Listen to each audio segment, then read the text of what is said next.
อนี้พายุเขาเนาะค่ะเบิ่งฟังเสียงลมตะยานค่ะเรือเหล็กเนาะแค่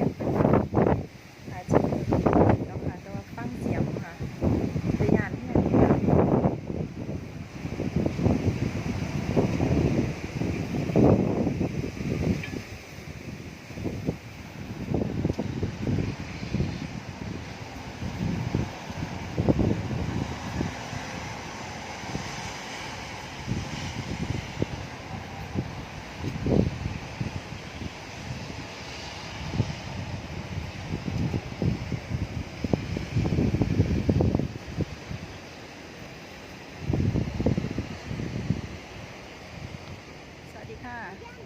เมื่อนี้พามาเบิ่งความเสียหายเนาะค่ะหลังจากพายุเขาเบิ่งค่ะนี่ค่ะสากเรือค่ะพายุเขาเมื่อคืนเนาะค่ะอันนี้เป็นแค่จะเรียกว่าแค่หางพายุก็ได้เนาะค่ะเพราะว่าพายุจริงๆมันห่างจากนี่200 กิโลเมตรเนาะค่ะอันนี้เป็นแค่หางพายุค่ะค่ะเบิ่งค่ะเรือ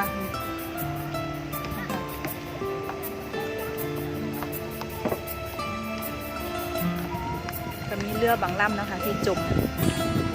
ลงน้ำ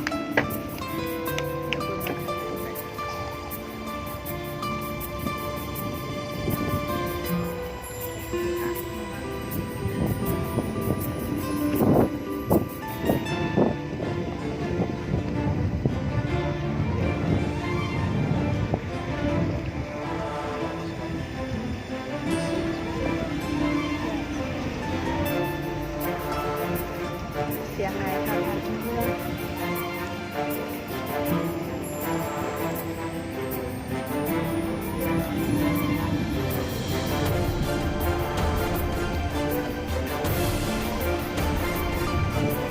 คนก็มาเบิ่งหลายแล้วค่ะ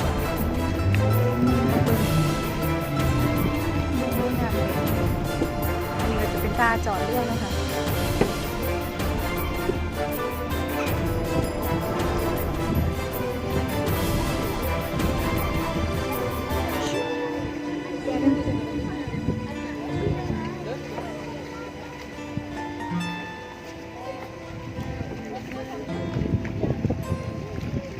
Regarde le siège de chiottes. Ouais. Mais il n'y a plus que le siège des chiottes comme ça.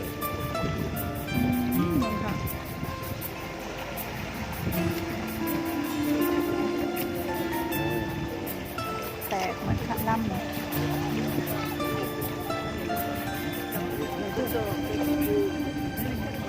ข้ามมีขั้นค่ะขั้นล่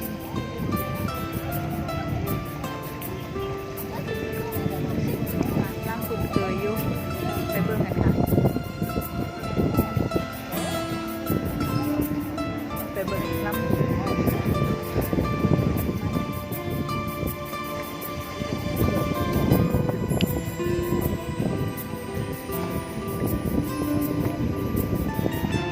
กว่าขึ้นอย่างนี้ค่ะมันขึ้นนี่ล่มค่ะนี่แหละค่ะพายุไซโคลนคันเข่าเต็มนี่บ่รู้ว่าจะเป็นจังไรแล้วค่ะทางจากนี้200 กิโลเมตรเนาะค่ะที่พายุมันเข่าเต็มห่างจากนี้200 กิโลเมตรค่ะจะอยู่ทางเหนือแค่ห่างกับปันนี้แล้วค่ะน้ำบานต้นเหนือต้นไม้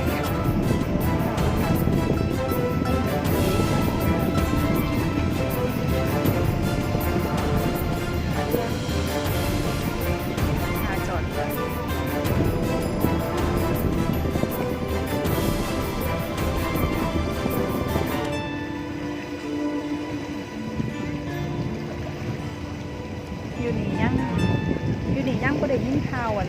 โคโรนาไวรัสเนาะค่ะแต่ว่าไซโคลนมากก่อนค่ะ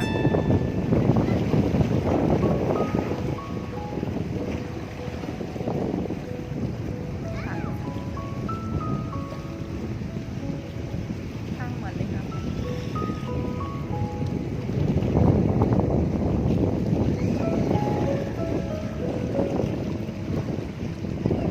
พาคันเป็นบ้านแล้วพระชาติกับยุทธประมาณข้างบนนะคะ แต่ว่าโซนนี่บ่แมนเนาะค่ะจะเลยนี่ไปอีกจังน้อย แต่ว่าก็จะอยู่ข้างบนประมาณนั้นค่ะลมมานี่แบบแห้งค่ะค่ะ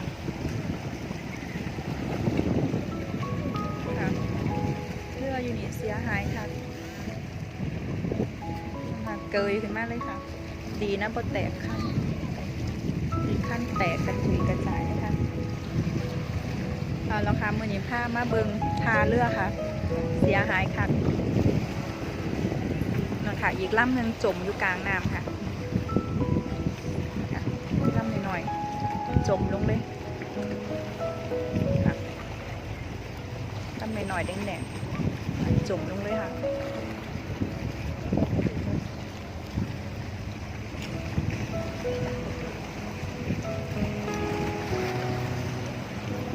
แล้วค่ะสำหรับมือนี้นะคะผ้ามาเบิงทาเรื่องความเสียหายไปแล้วค่ะเมื่อหนาพอกันไหมค่ะสวัสดีค่ะ